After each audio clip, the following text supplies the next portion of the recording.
우리가 이제 지난주 말씀을 같이 보면서 적 그리스도에 대해서 생각을 좀 했죠. 적 그리스도는 몇 가지 특징이 있는데, 먼저 교회 안에 있는 자들이다 그랬습니다. 적 그리스도는 어디 저기 멀찍이 불교 신자가 적 그리스도가 되는 것이 아니라 교회 안에 있는 자들이 적 그리스도의 역할을 하게 된다 하는 것이었죠.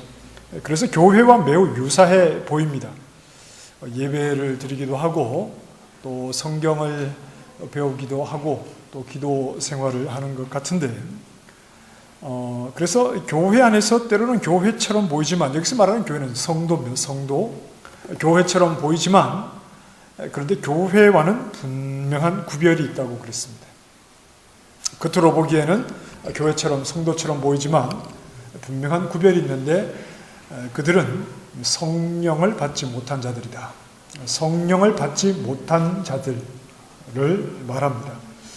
그래서 적 그리스도들은 둘째, 예수가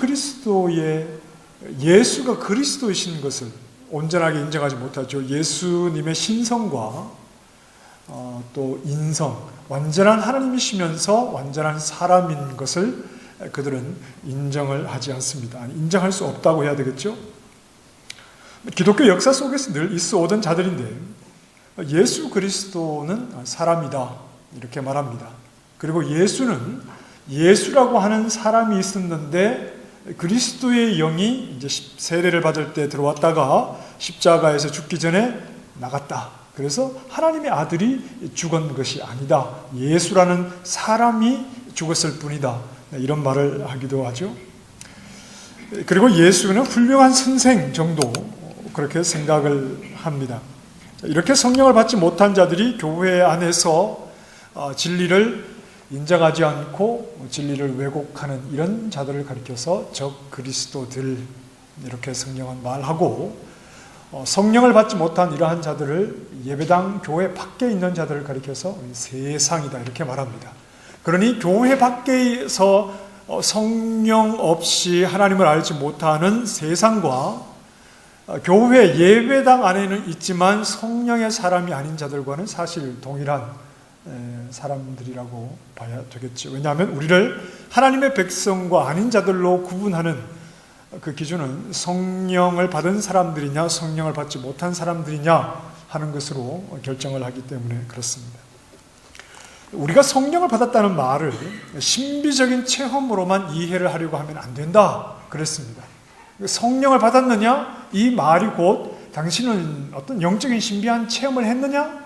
이런 말과 동일하게 이해를 해서는 안 된다 그랬습니다. 성령이 우리 가운데 오실 때 신비한 체험이 있습니까? 없습니까? 있습니다. 이 가운데서도 성령께서 우리 가운데 계셔서 주시는 어떤 영적 신비한 체험들을 해보신 분들이 분명히 계십니다. 여러분이 계실 겁니다. 자, 그런데 성령이 임하시는 목적이 신비한 체험을 위해서 임하시는 게 아닙니다. 그 방언을 주기 위해서 성령이 임하시는 게 아닙니다. 어떤 병을 고치거나 뭔가 특별한 환상을 보여주기 위해서 그것이 목적이 돼서 성령이 우리 가운데 임하시는 것이 아닙니다. 그게 목적이 아니죠. 그래서 어떤 이제 일부 성도들 가운데는 이제 한 면만을 좀 강조를 합니다. 그래서 영적인 체험이 있느냐를 성령을 받았느냐, 우리가 어떤 성령의 그 오심을 사모하고 또 성령의 역사를 바라는 이런 마음들이 열정적으로 이렇게 성령 어떤 운동이라고 그럴까요? 뭐 이렇게 하시는 분들을 통해서 우리에게 도전이 되는 부분들도 분명히 있는 것은 사실입니다. 그런데 너무 지나치게 한쪽만을 가지고 성령을 받았느냐 받지 못했느냐 이렇게 판단하게 되면 사실 이것은 성경이 말하고자 하는 것과는 굉장히 거리가 멀어지게 되는 겁니다. 어떤 은사를 받았느냐, 어떤 영적 체험을 했느냐, 그것이 중요한 것이 아니라 은사를 받고 성령을 체험해서 어떻게 성령의 사람으로 살아가고 있느냐 하는 게 중요합니다. 이 말은 어떤 도덕적인 삶을 살아내고 있느냐 이것만을 이야기하려고 하는 게 아니라 근본적으로 은사라든지 어떤 영적 체험이라든지 이건 그것 자체가 절대 목적이 아니다 하는 것을 좀 말씀을 좀 드리고 싶고요. 그래서 어떤 은사적인 것들, 체험만을 성령과 동일하게 생각해서는 안 되죠. 오히려 성령은 지식과 관계가 되어 있습니다. 성령은 지식과 관계가 되어 있지요. 성경은 성령을 가리켜서 진리의 영이라고 우리에게 소개를 하는데, 진리의 영이 우리에게 오시면 우리는 진리를 알게 되는 겁니다. 진리를 깨닫게 되는 것이죠. 물론 그 진리는 인격이시기 때문에 단순한 머리에 지식을 가진 것을 말하는 것이 아니라 진리이신 그분을 우리가 알게 되고 그분을 깨닫게 되는 것입니다. 진리에 대한 이해가 깊어지는 것이 성령이 우리 가운데 오심으로 나타나게 되는 그런 결과들입니다. 자, 그래서 이 요한일서 2장 20절 말씀을 한번 가보십시다. 요한일서 2장 20절 말씀 같이 한번 읽어보실까요? 시작. 너희는 거룩하신 자에게서 기름 부음을 받고 모든 것을 아느니라 그랬습니다. 거룩하신 자에게서 기름 부음을 받고 그 결과 모든 것을 아느니라.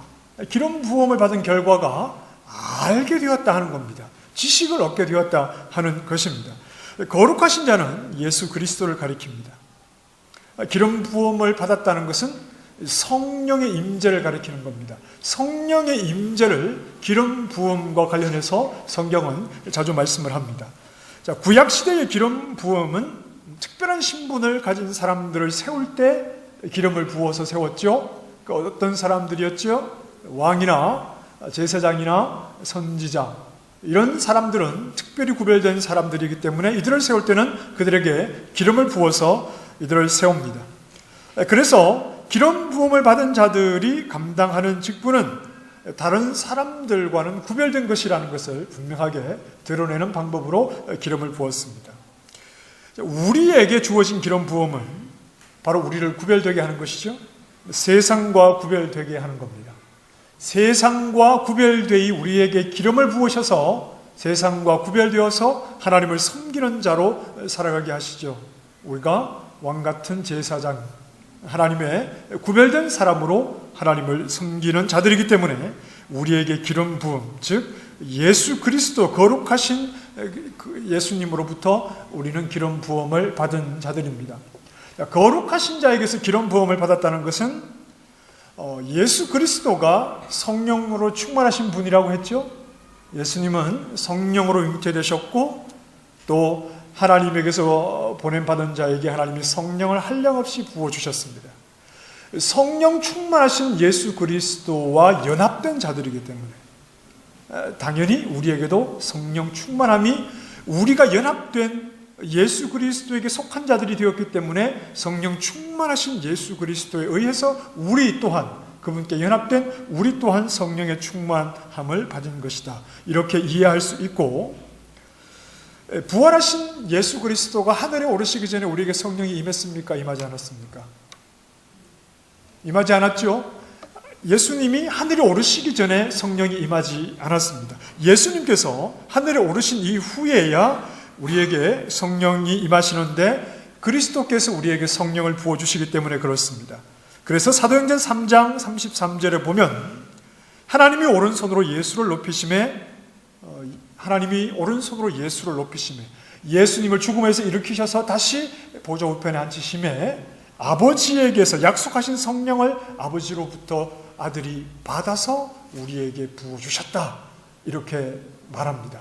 그러니 우리에게 성령이 임하신 것은 그리스도로부터 임하게 되는 것이죠. 그분의 성령으로 충만하신 그분에게 연합되었기 때문에 우리 또한 성령으로 충만한 자들이기도 하고, 그분이 보좌 우편에 앉으시고 아버지로부터 약속하신 성령을 받아 우리에게 부어주셨기 때문에 그리스도로부터 우리에게 성령이 임하시는 것이죠. 그래서 거룩하신 자에게서 기름 부음을 받았다, 이렇게 말씀을 합니다. 자, 이렇게 성령을 받은 사람들은 성령을 받지 못한 사람들에 비해서 분명히 알게 되는 것이 있다. 성령이 오심으로 우리에게는 분명한 지식이 생기게 되었다는 겁니다. 성령을 받지 못한 세상이나 또 적그리스도들이 그리스도의 예수가 그리스도이신 것을 온전히 고백하지 못하지요.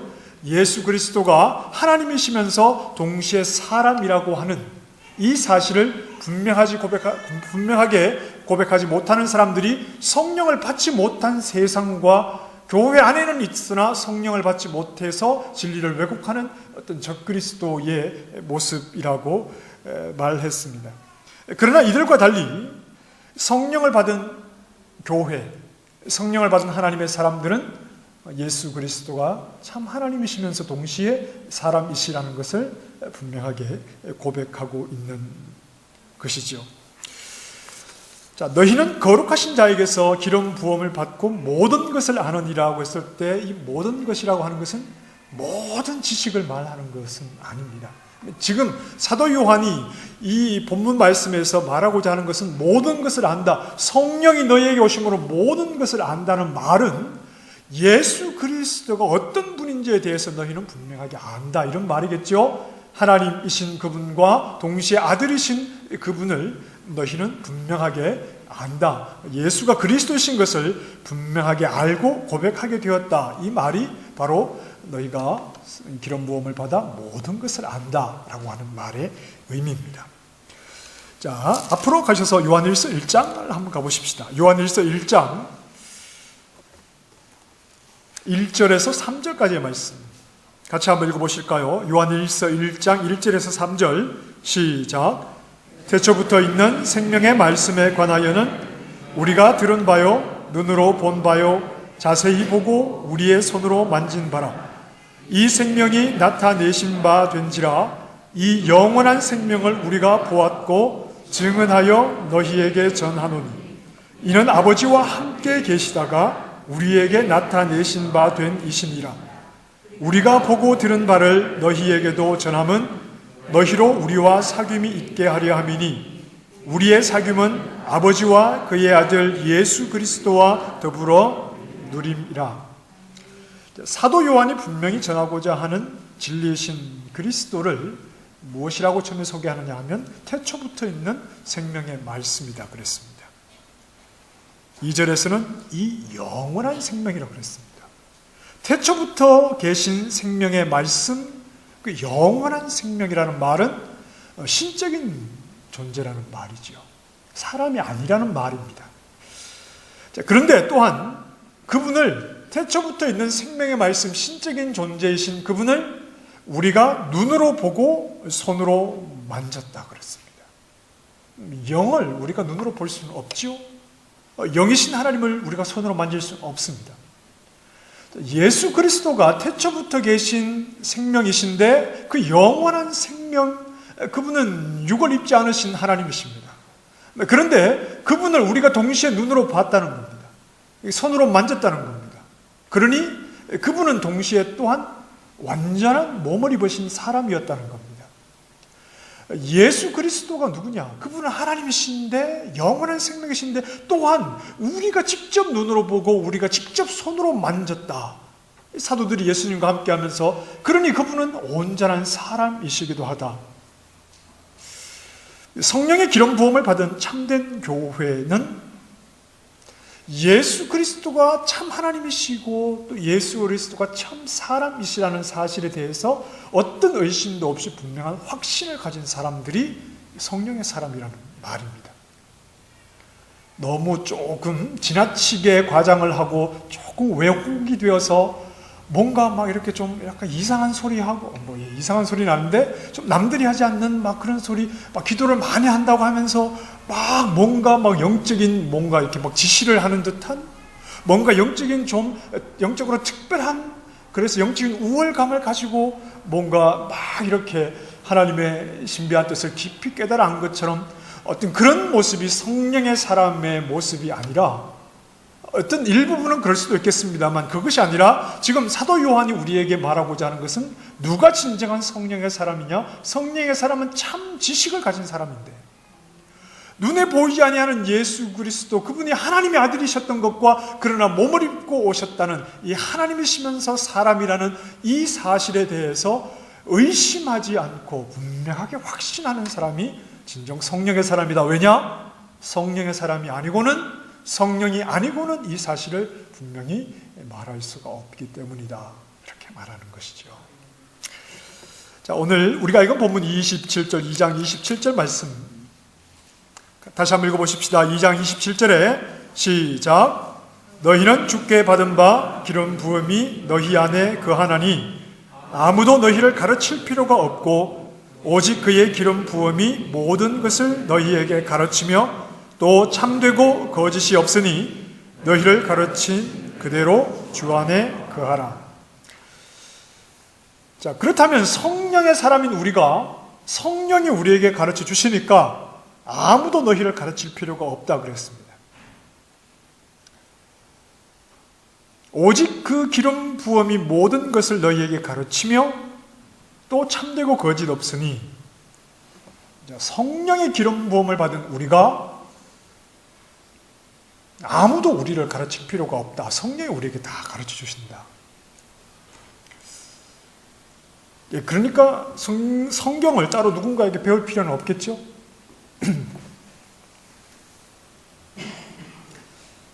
성령이 우리에게 가르쳐 주시니까 성경을 따로 누군가에게 배울 필요가 없겠죠?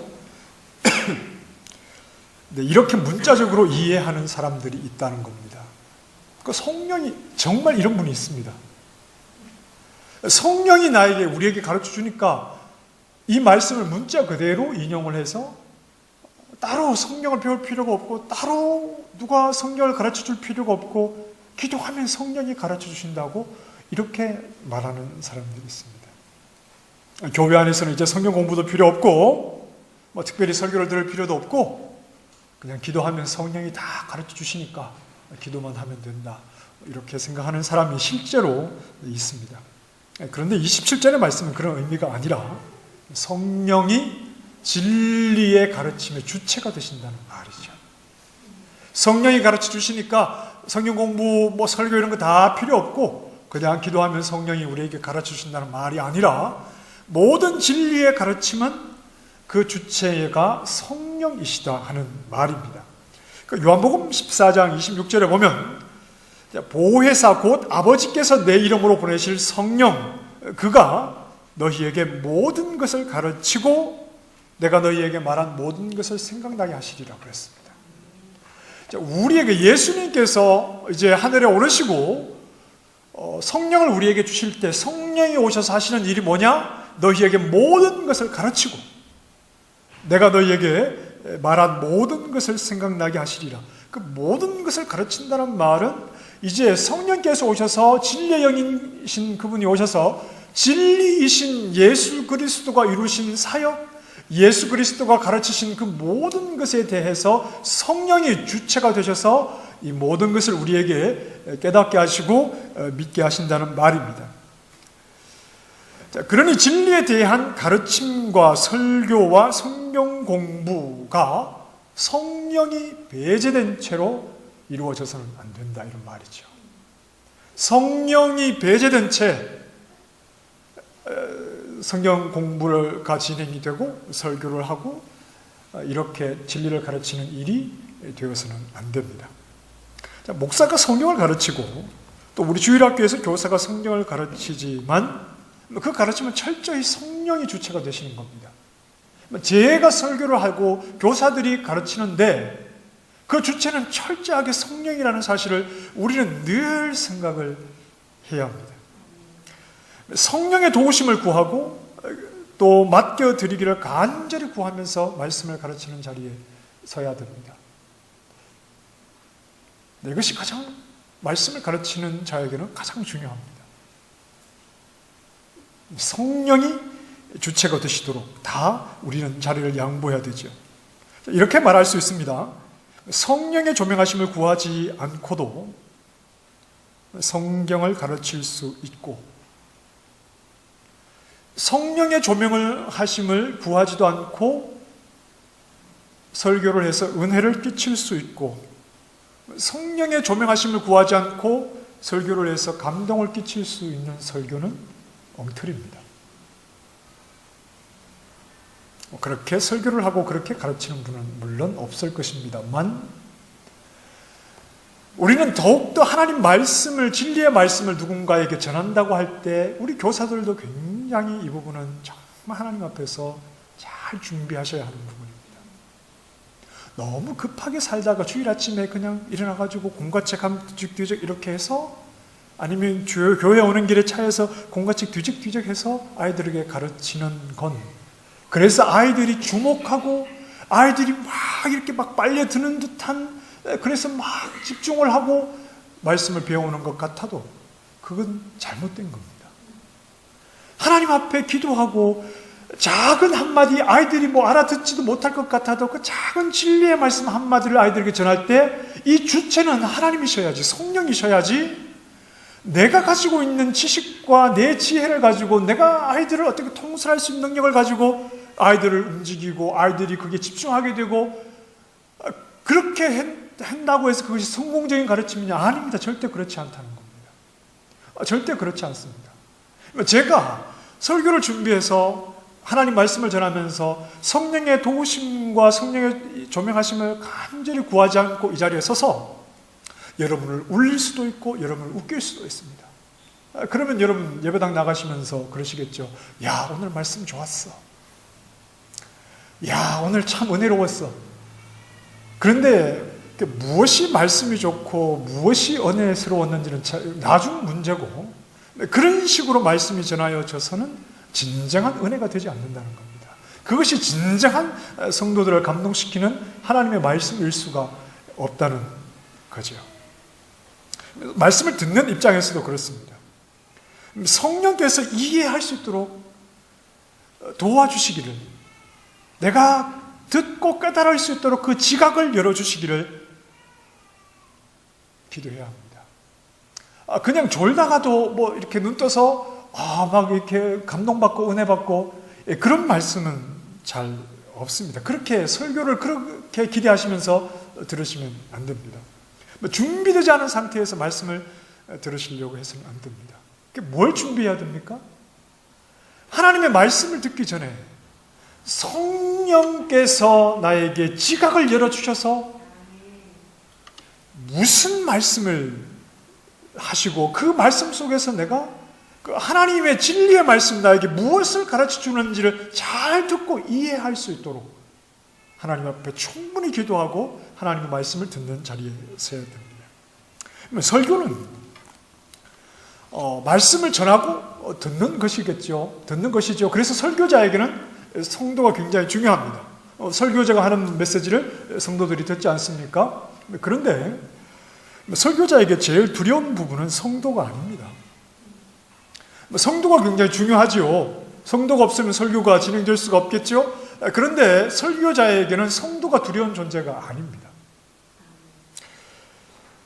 우리 집사님 아멘 하셨는데 성도의 아멘 소리가 성공적인 설교가 아닙니다. 집사님 아멘 하지 마시라는 게 아니고, 우리 교회는 워낙 또 아멘을 안 하시는데 저는 왜 성도들이 아멘을 안 할까 그런 생각을 하지는 않아요. 우리 교회는 좀 특성상 이렇게 조금 속으로 이렇게 삼키는 좀 이런 분위기라서 막 끝으로 드러내고 이런 분위기가 아닙니다. 그런데 그게 잘못된 것 아닙니다. 제가 예전에도 말씀드렸듯이 어떤 교회는 아멘을 지향하는 교회였어요. 지향하지 않고 아멘을 지향하면 여러분 아멘 하십시오 이렇게 돼야 되는데 아멘을 지향, 금지한다는 겁니다. 좀 아멘 좀 하지 말라는 거죠. 이 교회는 성도가 5천 명이 모이는 대형 교회입니다. 그런데 설교 시간에 목사님의 말씀에 아멘을 하는 성도가 거의 없어요. 설교를 못해서가 아니라,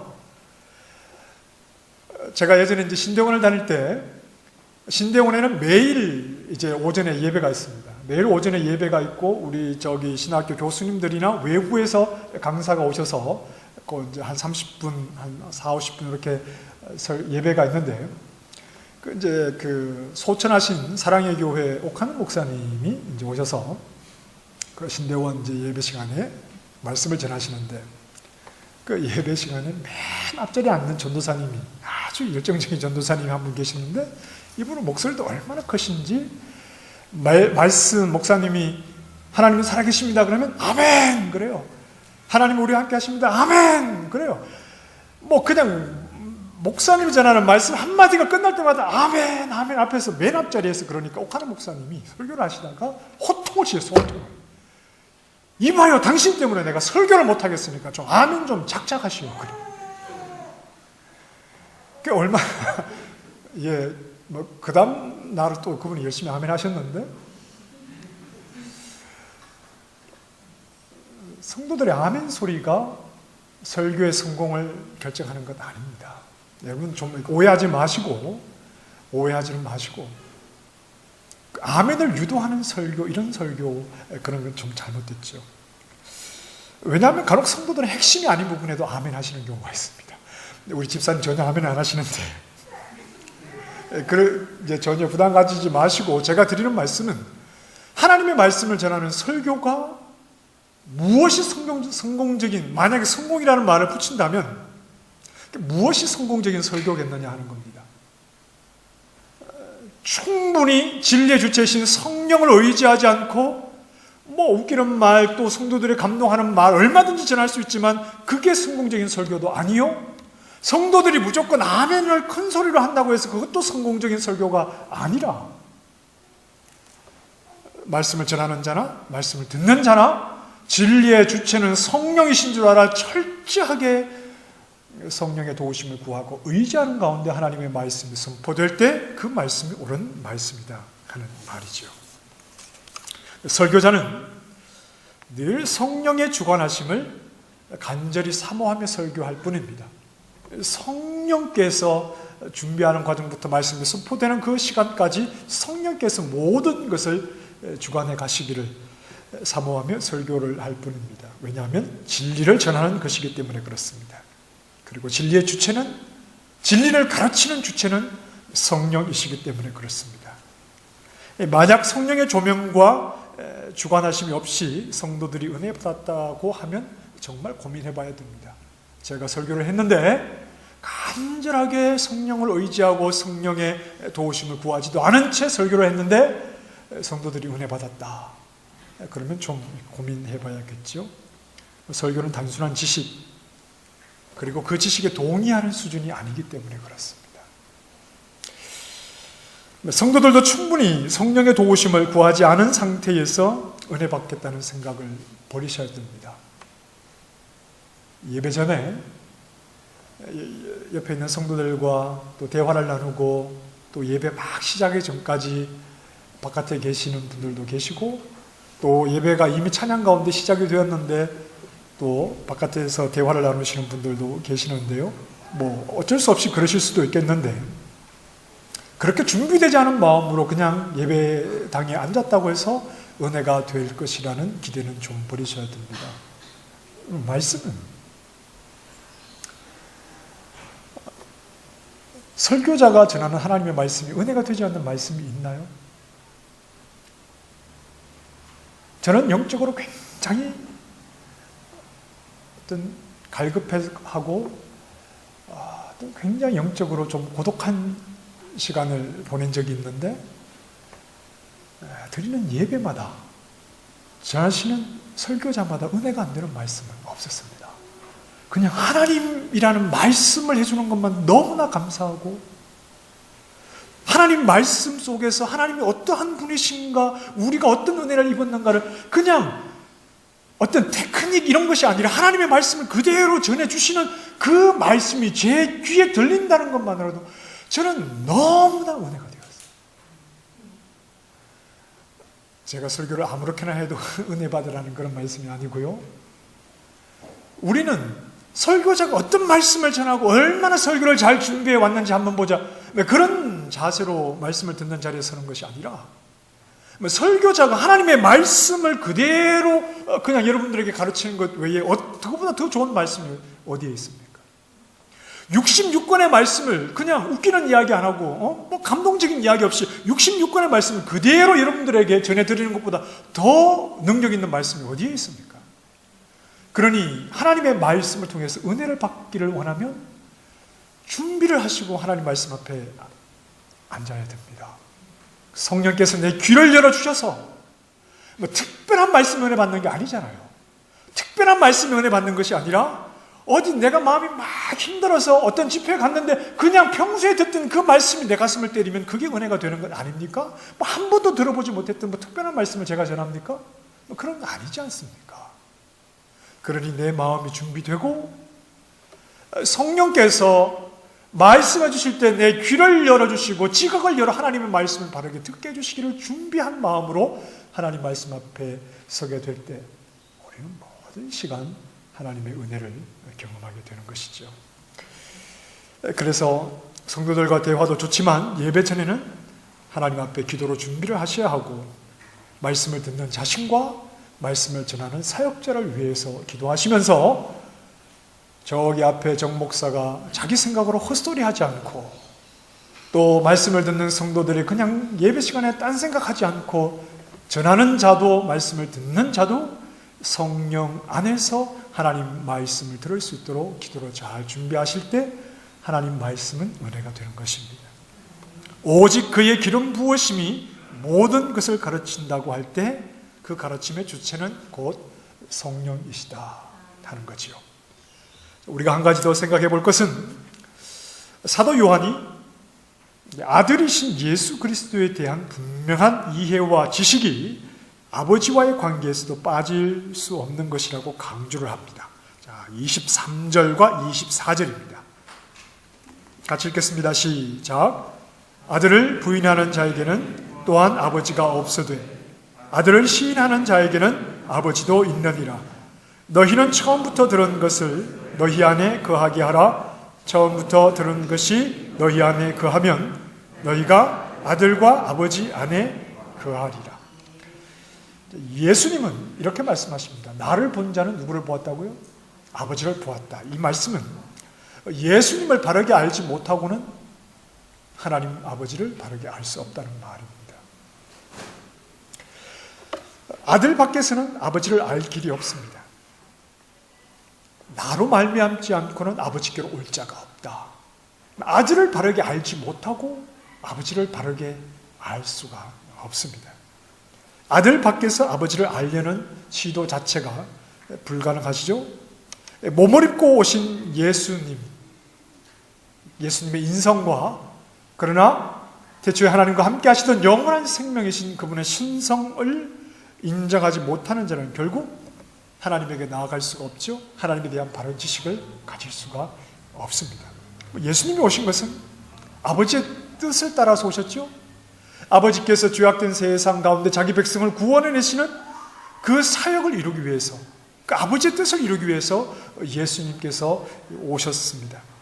그러니까 예수님을 버리면 아버지도 안 계시는 겁니다. 그러니까 예수님을 바르게 알지 못하면 아버지를 바르게 알 수가 없습니다.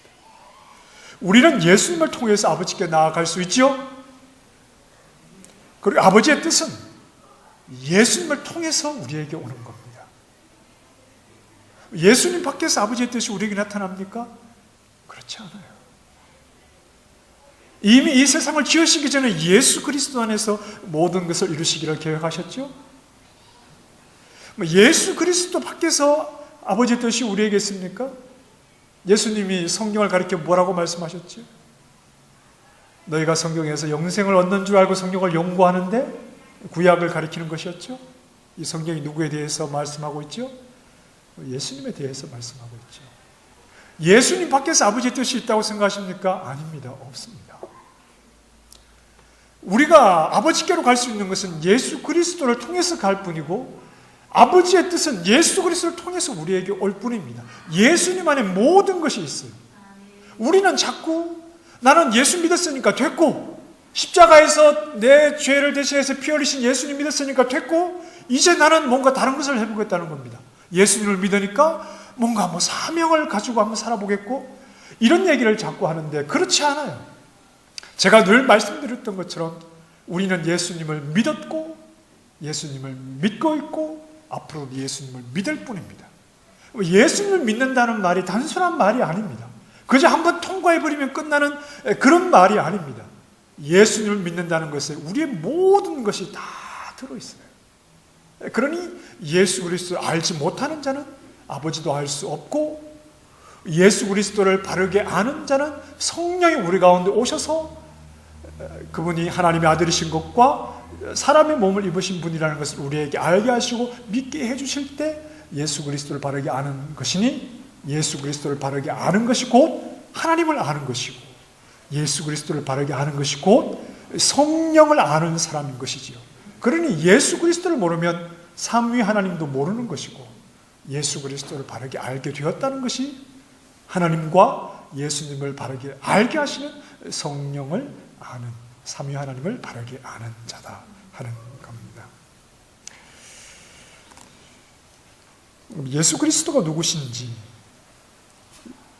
우리가 알게 되었다는 것은 아버지를 알게 되었다는 말이고, 또 우리가 성령의 사람이라는 말이기도 합니다.